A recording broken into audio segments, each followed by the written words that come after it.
So, before any cars come by, went out and did some tuning on Jake's drift car, twin turbo LS, and you can see some of the difference here. We couldn't get on the dyno, so we had to do it at the track. Did some data logging.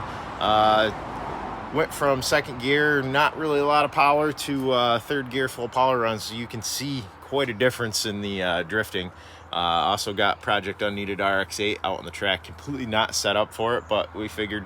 I drove it down, said, why not? I had one of my friends talking crap, saying brought the rotary out there to blow it up. So had to prove a point and get it out there, let my friend Harlan give it a shot around the track. He likes to try different things here and there. So here's some footage of that stuff. Take a look at it and leave some comments, I guess.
Down, down. Rev it up.